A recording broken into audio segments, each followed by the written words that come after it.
Good evening. Welcome. All right.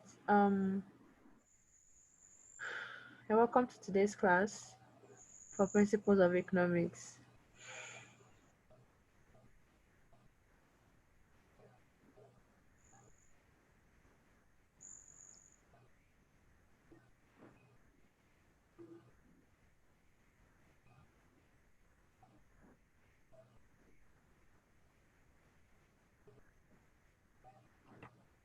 So today we'll be talking about concept of firms and market structure. Um, this class is going to be highly interactive. I'm not going to be the only one speaking. So, we've had a very long gap before this class. So I guess by now you would have gone through this module, and you have your questions or anything that you're not familiar with about this course, this module, sorry. So has anybody gone through this module and familiarized with concepts of firms and market structure?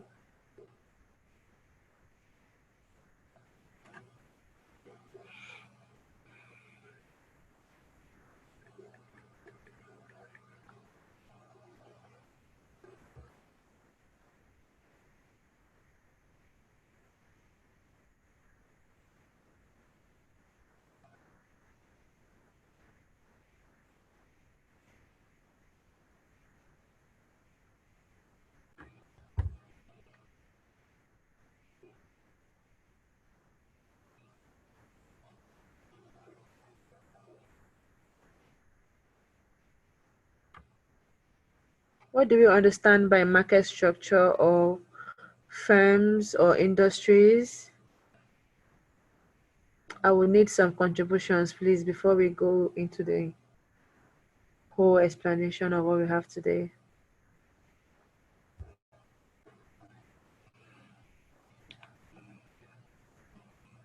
What do we understand by firms and market structure?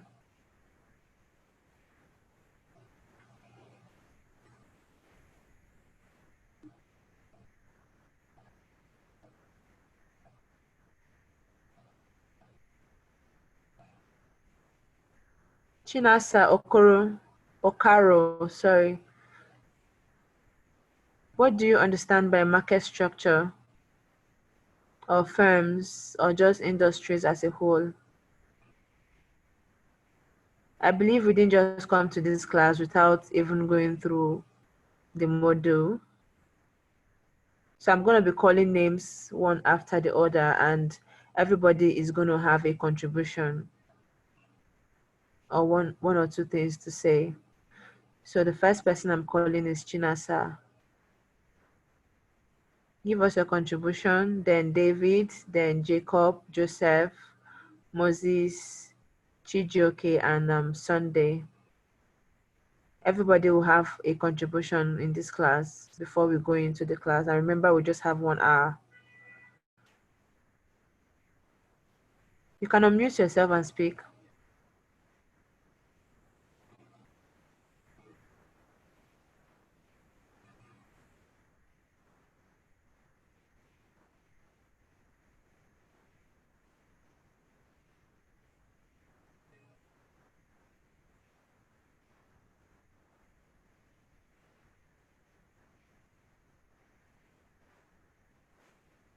Please, am I talking to myself?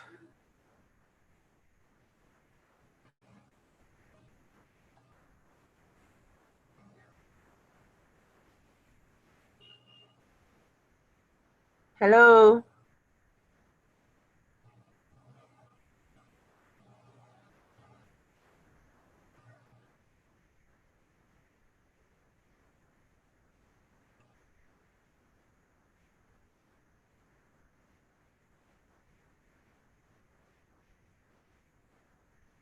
Hello, good evening, ma'am. Good evening. Could you go over the question again, please? What? The question again, please. I said today's model is concept of firms and market structure. And I said, what do you understand by the term market structure?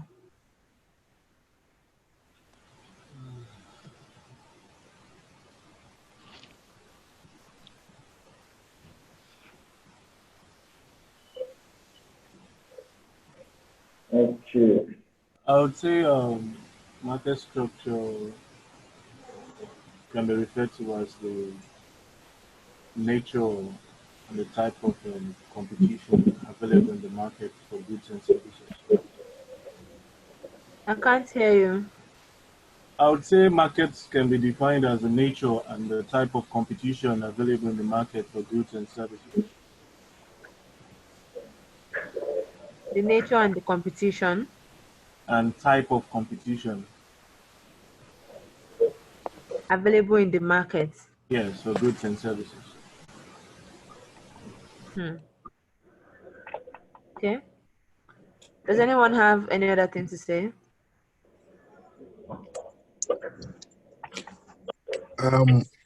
Similar, man. Yeah, let's hear it.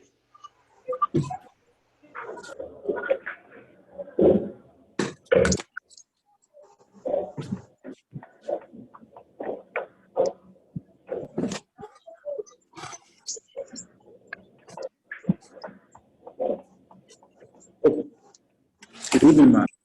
Good evening. Go ahead. Okay, I will market structure can be defined as the behavior of a customer to a particular situation. Behavior of a customer. Yes, or buyers and sellers to a particular market. That's the market structure. Respond to Hmm. different situations. Okay. Let me make a contribution. Market structure are the various factors that influence the attitude of the buyers and sellers in the market. And such factors may include the kinds of products in the market and the firms that are producing such products. The kinds of products that we have in the market Yes, and the firms that are producing such products. such products, yes. Okay. Any other contribution? Hello.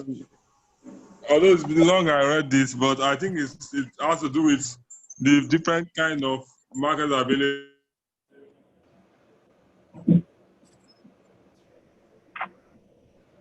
Sorry, I didn't get that. All those different kind of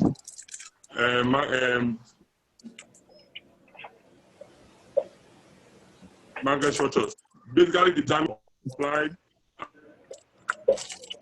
and for who is supplied to, and how many people are involved in the market. For example,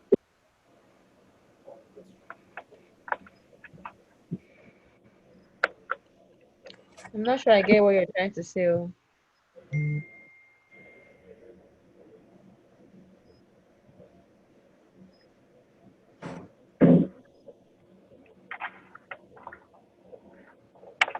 Any other contribution?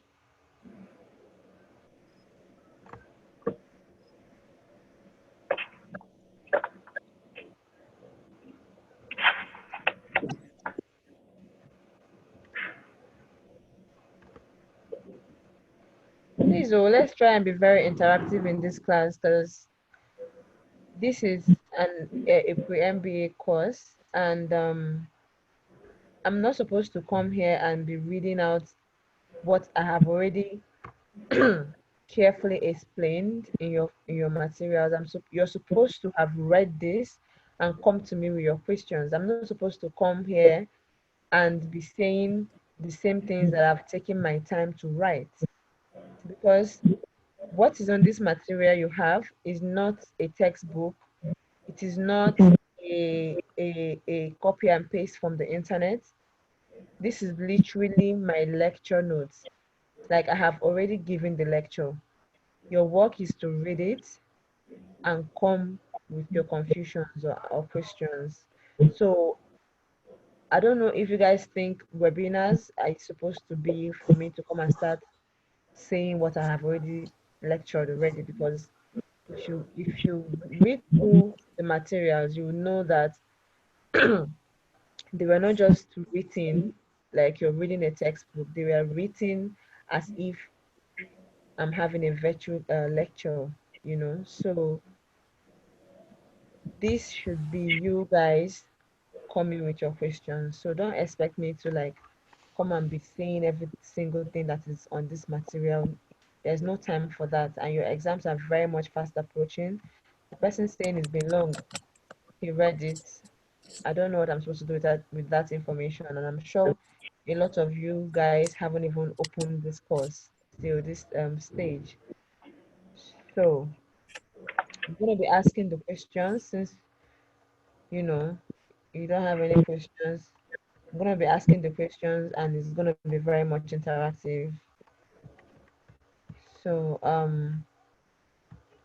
like some of you said, Sorry, man, we have actually read it. It's just that for example, it's been long I read it, and I can't really place my hand on I'm the not supposed topics to. under that. I'm not supposed to be hearing it's been long. That is really not my problem. You're supposed to have, we have the class today.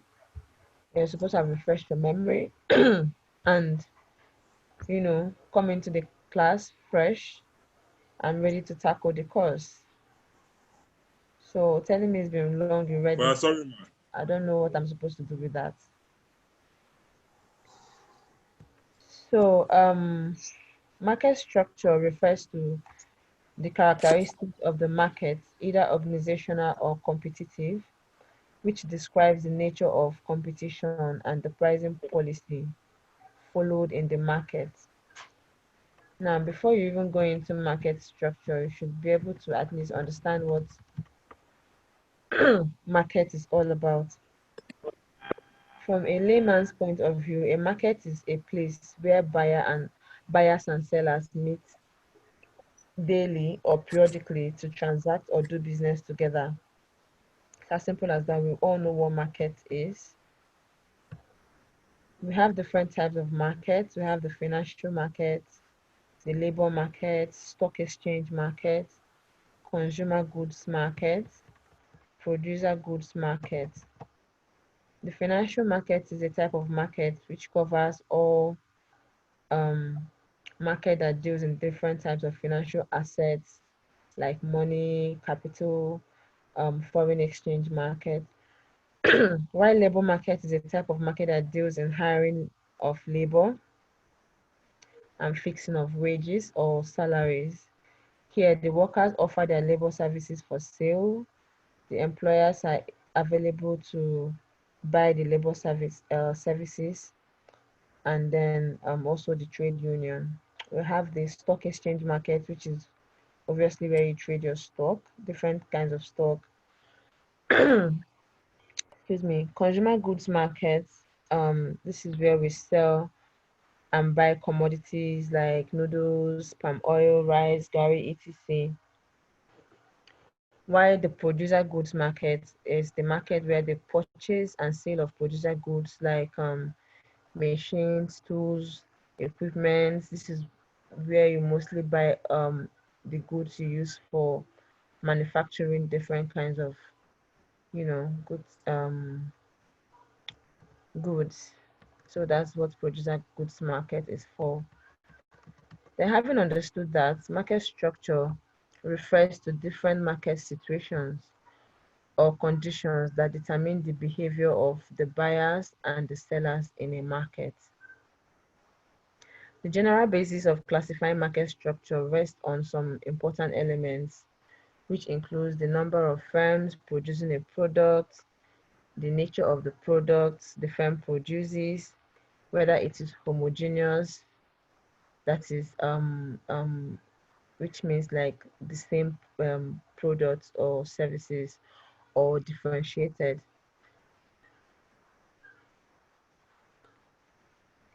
The ease the new firms can also enter the industry.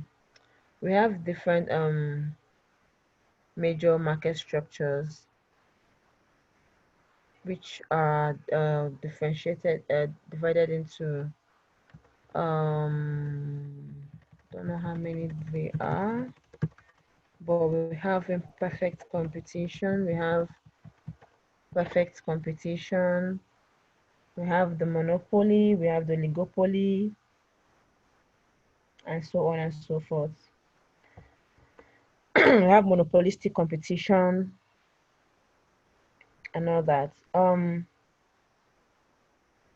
There are different determinants of the market structures, which are very important that we know. One is the number of sellers operating in that market. Two is the number of buyers in the market. Three, the nature of goods and services offered by the firms. Then the concentration ratio of the company, which is what shows the largest market shares held by the companies. Another thing that determines market structure is the entry and the exit barriers in a particular market. That is the way any firm can easily enter the market or also exit. Then we have the economies of scale, which is how cost efficient a firm is in producing the goods and services at a very low cost. And also the sunk cost, which is the cost that has already been spent on the operations of the business. There are several other factors that determine market structures. We have the degree of vertical integration, which is the combining of different stages of production and distribution managed by a single firm. We have the level of product and service differentiation, which is how the company's offerings differ from the other companies' offerings, like product differentiation from different companies. We have the customer turnover, which is the number of customers willing to change their choice with respect to the goods and services at the time of adverse market conditions. So thus the structure of market affects how firms price and supply their goods and services. So if you're an owner of an industry or whatever, the structure of your market will determine how you price your goods, how you place your your pricing, and also how you supply your goods and services. It also affects how they handle the exit and entry barriers and how efficiently a firm can carry out its business operations. So having understood that,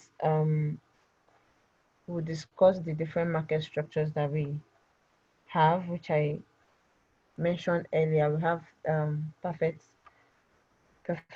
competition, and this perfect competition is a market structure where a large number of buyers and sellers are present, and they're all managed in the buying and selling of a homogeneous product at a single price prevailing in the market. It can also be referred to as a pure competition, which exists where there is no direct competition between the rivals, and everybody sells identically the same products as at a single price.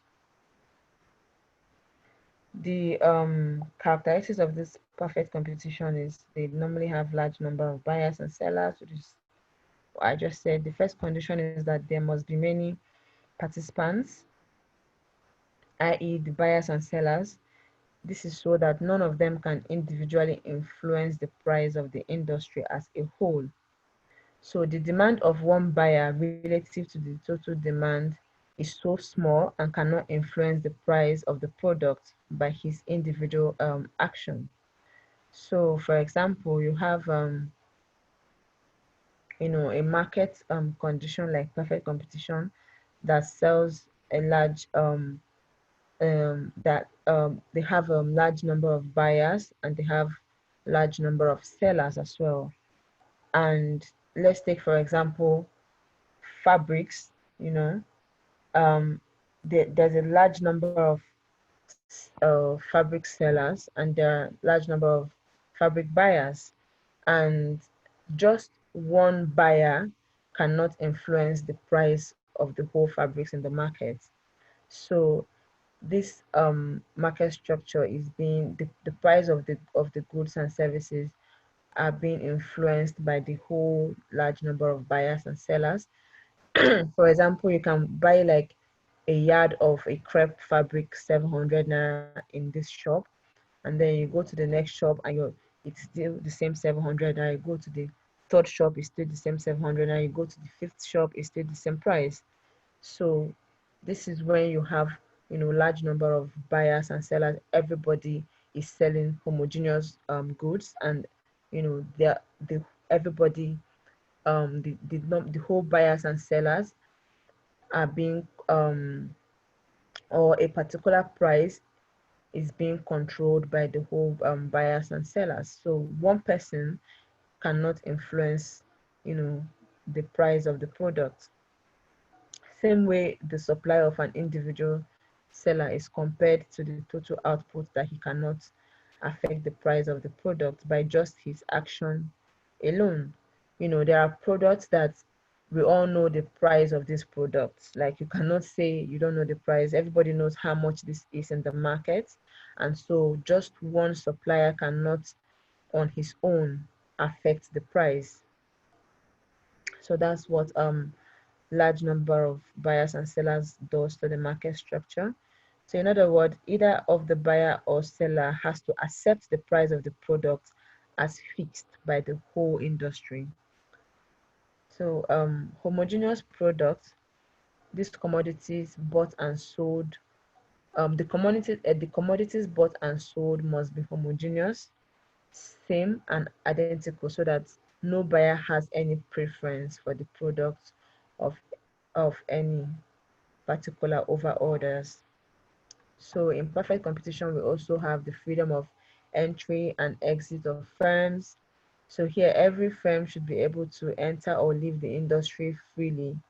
This means that when the industry is earning enough profit, some new firms can attract some new firms attracted by these gains, can enter into the industry.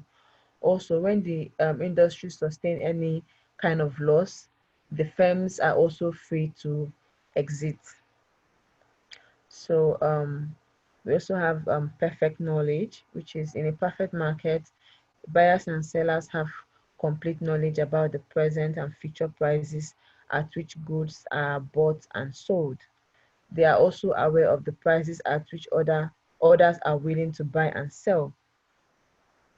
You have the absence of interference. In perfect competition, there should not be any interference from any quarters in a perfectly competitive market, especially from the government. They must not do anything at all to influence the price of the commodities and demand and supply, either directly or indirectly. So that's all about perfect competition. So we have imperfect competition, which is also an important market category where individual firms can exercise control over the price to a certain degree, depending on the imperfection stage of the market. They can also control the price. This control over the price can be caused either by the fewness of the firms or the product differentiation. This market category is divided into different subcategories, and we'll discuss them below. So this is almost like opposite of perfect competition. So under imperfect competition, we have monopoly, and I'm sure we have come across this term monopoly. So in economics, monopoly is a market situation in which there's only one seller or supplier of a product that has no close substitute. By now, we should all know what substitute is. So let's take, for example, an importer from Nigeria may decide to be in charge of a particular product coming into the country. He may arrange with the producers abroad to be the only supplier that imports that particular product, either by paying them a huge substantial amount of money or by fulfilling their terms and conditions. So when this is achieved, he ends up being a monopolist because he is now the only supplier that is selling that particular product in Nigeria, for example. Therefore, a monopolist has the power to determine either the price at which he will sell the product or the quantity he is willing to sell. He cannot determine both the price and the quantity, though, but he cannot control because he cannot control the demand of his product. So he's going to allow the forces of demand and supply, which is how consumers react to his products. You know, if there's a positive reaction, he may end up like increasing the price, or if there's a negative reaction, he may end up reducing the price. But at the same time, he has the sole control of, the price of his products. There are two main factors that gives the monopolist the ability to influence the price of his products, and these are the absence of close substitutes, which is having just having him being the only seller of that product, and he has an advantage if the product doesn't have any close substitutes, and the power to control or restrict the entry of new firms into the industry. So in this scenario, if he has paid out the suppliers abroad and reached the terms and conditions, then he may just have the control of that market, and he may have the power to stop any other firm from entering into the same business with him. That's what happens with monopolies. So there are different advantages of monopoly. Although many monopolies make abnormal profits arising from economies of large scale production, this can also help lower the production, thereby lowering the prices and eventually beneficial to the consumers. In most cases, monopoly leads to increase in technology advancements.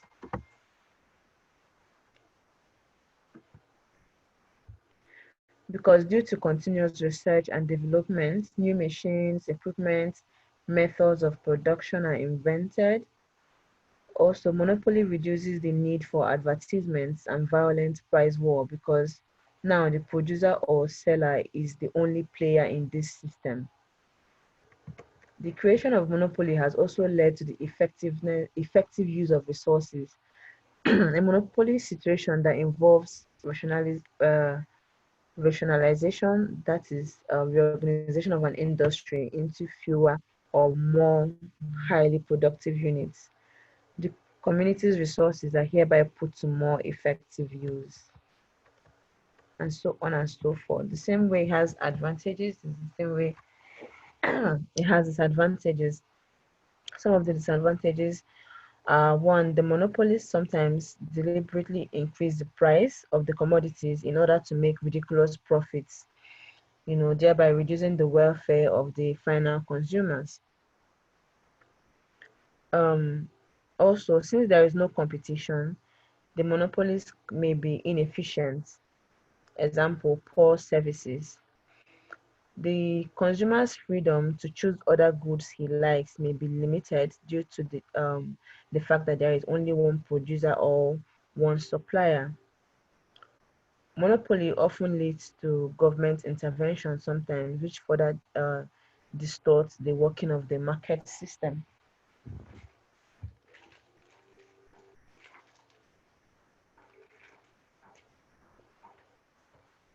So, having understood that, we move on to monopolist competition. Under the monopolistic competition, there are a large number of firms that produce differentiated products, which are also close substitutes for each other. In other words, we have large sellers selling the products that are similar but not identical, and also compete with each other on other factors besides price. There are different features of monopolistic competition. We have large number of firms, the fact that their products are differentiated, free entry and exit, product variation. We have different variations of the products, heavy expenditure on advertisements and other selling costs, some control over the prices. For product differentiation, this is one of the major features of the firms operating under the monopolistic competition that produces the product which is not identical but is slightly different from each other.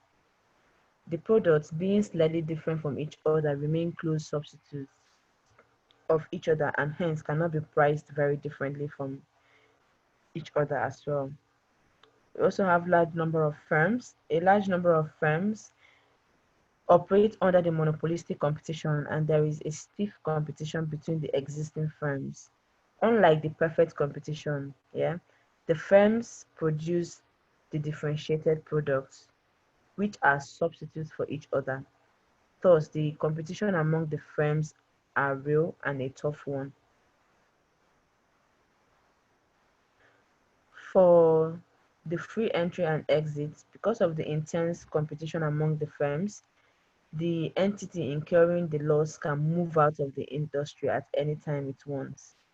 So similarly, the new firms can enter into the industry freely, provided it comes up with a unique feature and different variety of products to outstand in the market and meet up with the competition already existing in the industry. Some control over the price. So since the products are close substitutes for each other, if a firm lowers the price of its product, then the consumers of other products will also switch over to it. Yeah. So conversely, with the increase in the price of the product, it will lose its customers to others. So under the monopolistic competition, an individual firm is not a price taker, but has some influence over the price of its product. Then under the heavy expenditure on advertisements and selling costs, the firms incur a huge cost on advertisements and other selling costs to promote their sale or the sale of their products because here there is intense competition. So since the products are different and are close substitutes for each other, the firms need to undertake the promotional activities to be able to capture large market share. For product variation, under the monopolistic competition, there's a variation in the products offered by several firms to meet the needs of the customers. So each firm tries to adjust its products accordingly. The changes could be in the form of new design, better quality, new packages or container, better materials, etc. Thus, the amount of product a firm is selling in the market depends on the uniqueness of its product and the extent to which it differs, from other products. The monopolistic competition is also called imperfect competition, yeah, just like we mentioned earlier, because this market structure lies between pure monopoly and also the pure competition. That's for monopolistic competition. We also have oligopoly. Oligopoly is a market situation in which an industry that consists of few firms are producing and selling identical products. So under this category, there's a competition among the few firms producing the same or homogeneous goods. Because the firms are few, yeah, it makes it possible for each of them to have some control over the price of the product. Thereby, the demand curve facing each firm will be sloping downwards, which shows that the price elasticity of demand for each firm will not be infinite. Because the sellers are few, one producer's profits depends on the policy or profits of the other producers in the industry. So because of this fact, most oligopolies firms spend much money in advertisements because that is the only way to stand out from their competitors. To explain oligopoly further, oligopoly can be classified as either pure oligopoly or differentiated oligopoly. Pure oligopoly can be referred to as oligopoly without product differentiation. This exists when competing firms produce and sell identical or homogeneous products, while differentiated oligopoly refers to a situation where the competing firms produce and sell closely related or differentiated products. Oligopoly may also be classified as open and closed oligopoly. An open oligopoly exists when an industry allows free and easy entry of new firms, while closed oligopoly refers to the industry that is controlled by few firms and entry of new competitors are always prevented. We have other market structures. We have duopoly, we have monopsony. Duopoly is a market situation in which there are only two sellers of an identical product. So here, both sellers are very much independent. They are not bound by any agreements. They're also aware of the fact that whatever each of them does will affect the rival's price and output policies, and also vice versa. Hence, the actions taken by one firm may be harmful or beneficial to his rival. Therefore, each seller attempts to make a correct prediction of his rival's motives and actions. With the assumption of this to sellers and identical products, the supply and demand conditions are influenced by the rivalry between the two firms or the interdependence of their actions, which is the reaction of the firms, and so on and so forth. So moving on to price discrimination. Can anybody explain to me what they understand by price discrimination? Let me make a try. Let me give you a try there, man. Okay. Price discrimination is when you sell a given quantity of the same good without the presentation to different people at different prices, either different races or different group of people, or different region or different nations, without any differentiation in the quality or the size of the group, but at different prices to different people.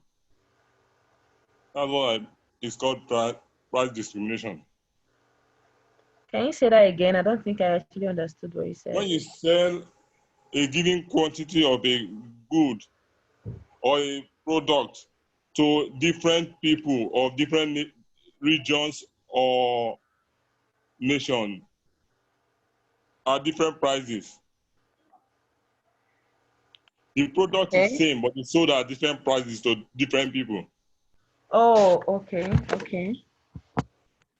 When a product is the same, but it's sold at different prices. Is that what you mean? Yes, ma'am.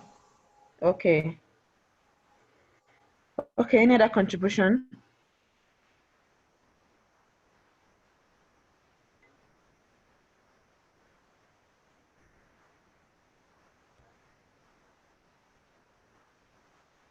I need small contributions, please.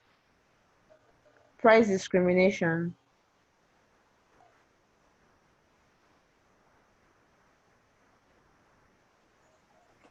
Okay, ma. Good evening. Well, I'll say that when we are talking about the price discrimination, you are looking at selling a particular product at different prices to different people.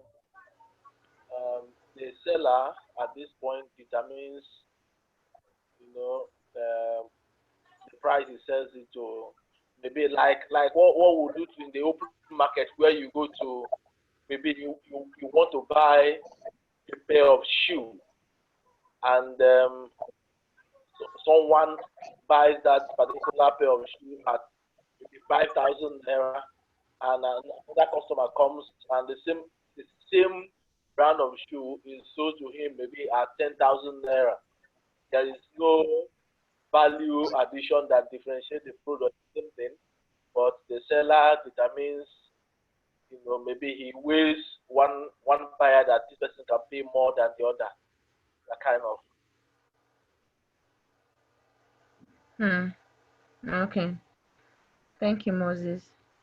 Please, though, it's not only men that we have in this class. I'm sure we have some women in this class. So please, I need some contributions from the females, please. Only the men has been talking. Sorry, ma. I wanted to ask a question on the perfect market. I've been struggling to understand why it is called perfect competition, but I'm not seeing anything like competition in it, because if you are looking at the word competition, see someone trying to outdo the other. But from the description of the perfect competition, it looked like actually there's no competition. Everybody sits down because everybody knows the price. The goods are not differentiated. It's just like if you buy one cup of gari for 2 naira here, even if you go to Lagos, you buy. So what actually makes it to be a competitive market, kind of a perfect competition market?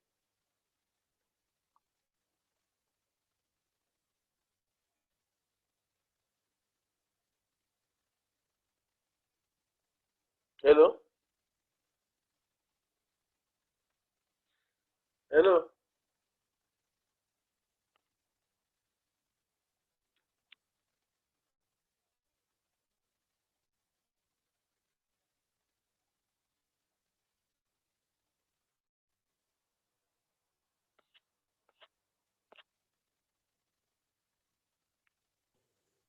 I think our facilitator is off. It's like she has network challenges too.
Yes, we can.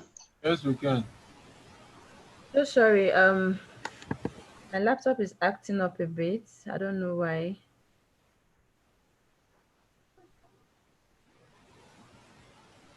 Okay, so somebody asked a question about why there's a competition in perfect competition. Was that your question?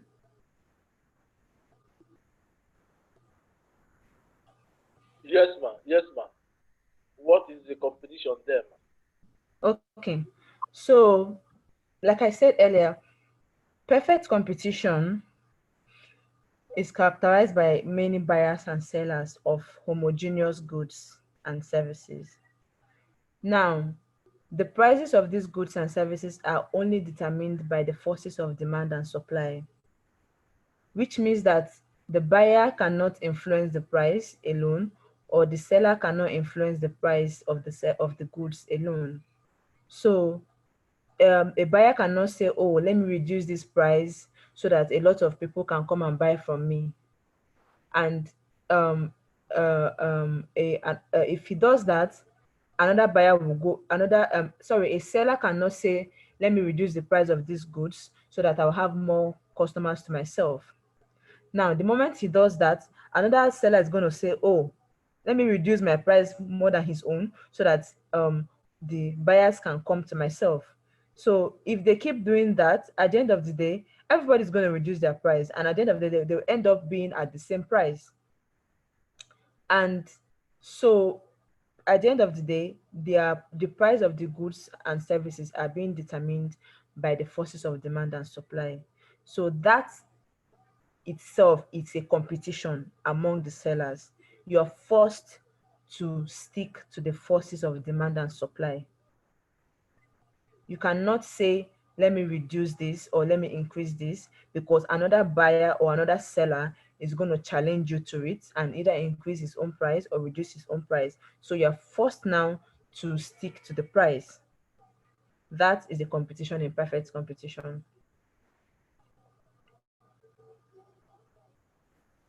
Okay, ma'am. Thank you. Yeah.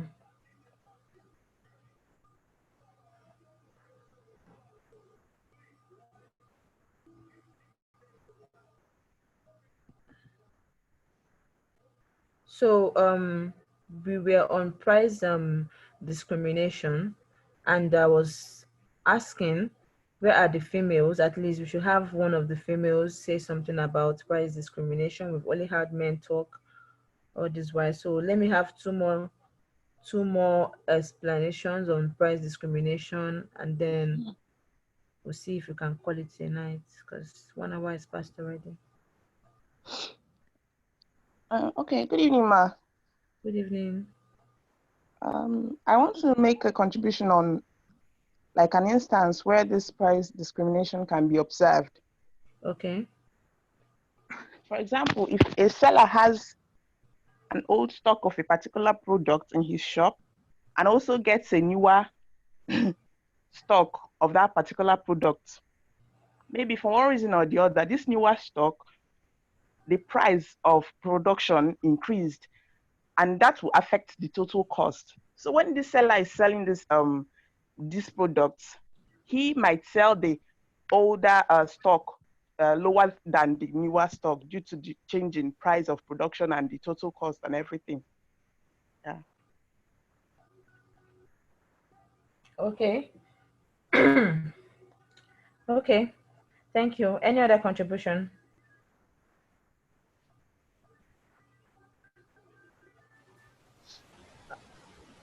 I have a contribution, please. Hmm? I have a contribution, please. Yeah, go Hello. ahead. I think another situation where we can where we experience price discrimination is this advertisement by vendors on social media. If, for example, on Twitter, they tell you DM for price. What they Yeah. usually do is when you now go to the DM to ask for the price, They will view your profile and tend to weigh your pocket, thereby determining the price they will set for you. So find out that in the end that the price varies depending on how they perceive the financial capability of the buyer, thereby encouraging the price discrimination. Rather. Okay. Okay, that makes sense.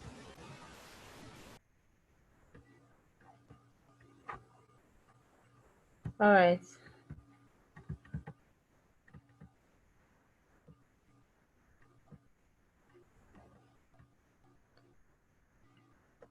So I think we all have an idea what price discrimination is all about. It's the practice of charging a different price for the same goods or service.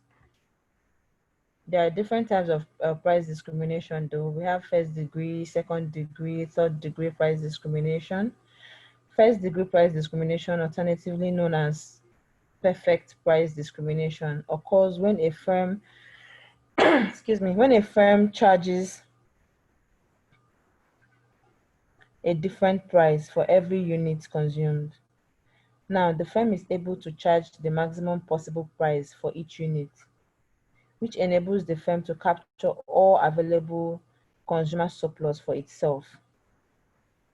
The practice of this first degree discrimination is very rare.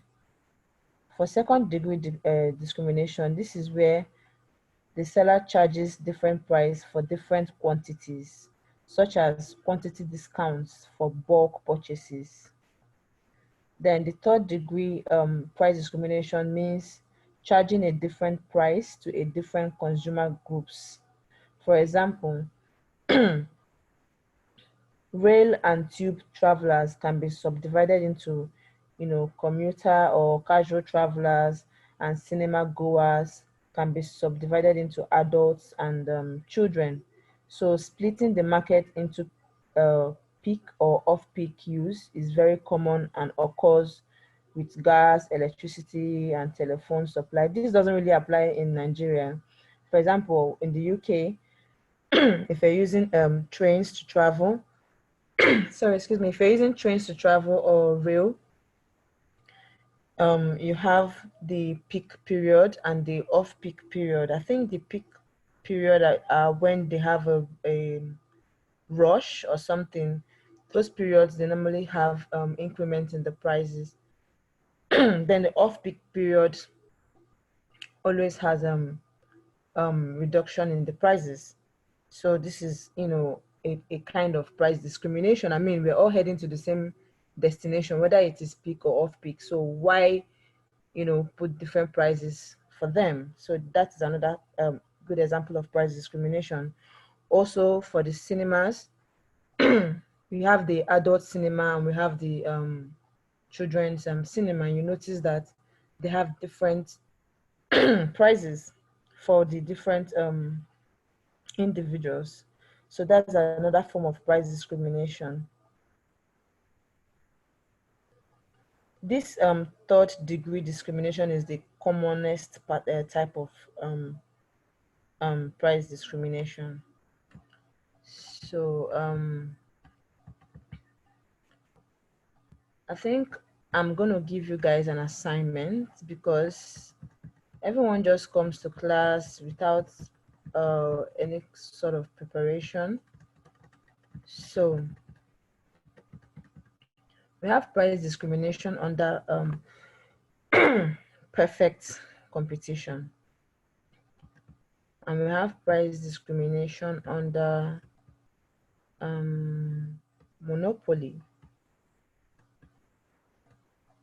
So now your assignment is, I need to know how price discrimination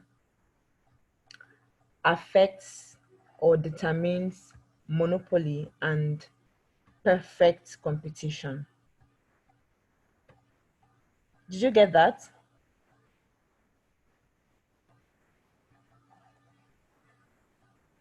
Did everybody get what I just said?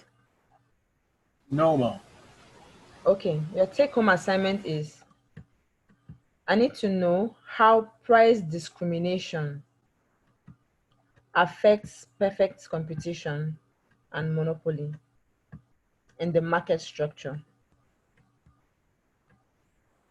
How does price discrimination and also price determination affect perfect competition and monopoly in the market structure? That is your take-home assignment. And I'd like to receive those assignments in my mail before our next class.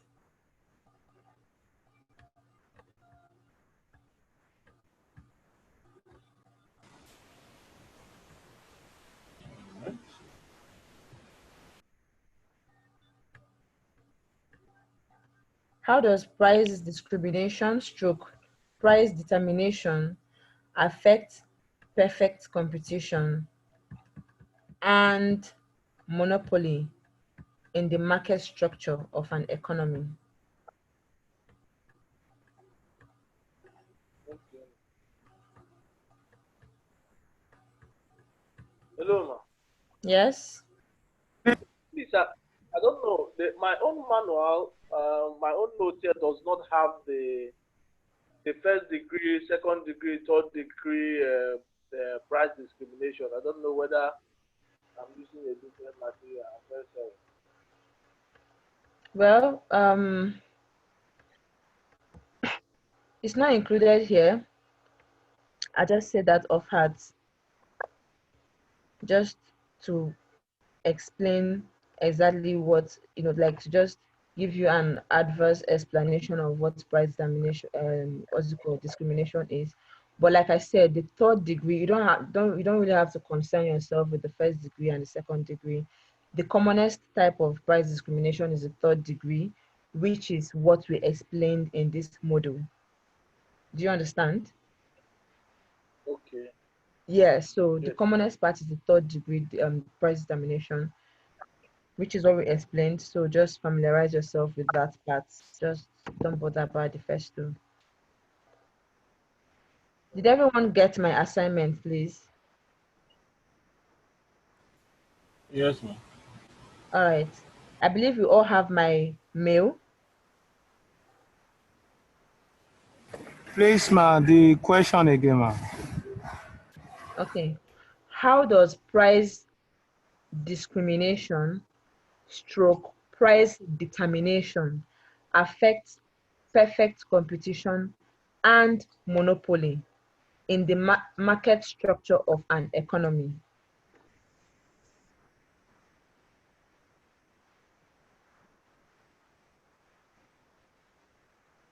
Please check the chat room. I typed it there on the chat room. Please, Mark, can you call out your email for emphasis? Yeah, sure.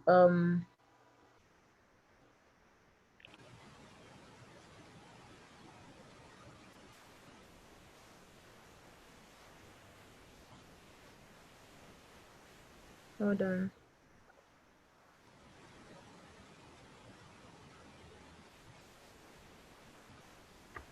Yeah, my email is ifeyinwa.odokoro, IFEYINWA dot ODOKORO at unn.edu.ng.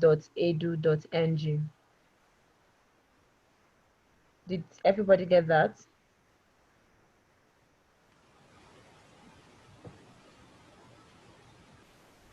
Yes, we did. All right. So before next Friday, I should be able to get all the submissions with your name as the subject of the mail so that I know who is submitting. Your phone name with the subject of your phone name and your I believe we all have your numbers, your reg numbers or something like that. No, we So don't. yeah, so your phone name stroke your number and as the subject of the mail with the assignment well explained and well written. Make sure I get the whole submission before Friday next week because that will be our discussion.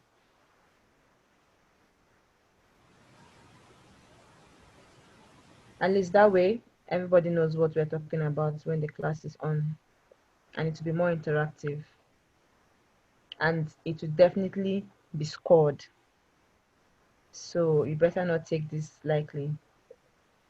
Everybody must submit his or her assignment before Friday next week.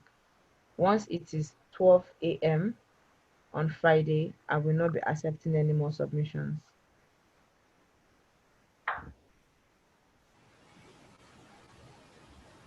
All right, so that's the end for today's class, and chat with you guys next Friday. Thank you very much. Thank you very much, madam. We Good appreciate night, it. madam. Good night. Thank you very much. Thank you. Good night. Good night, everyone. We end the class now. See you guys later.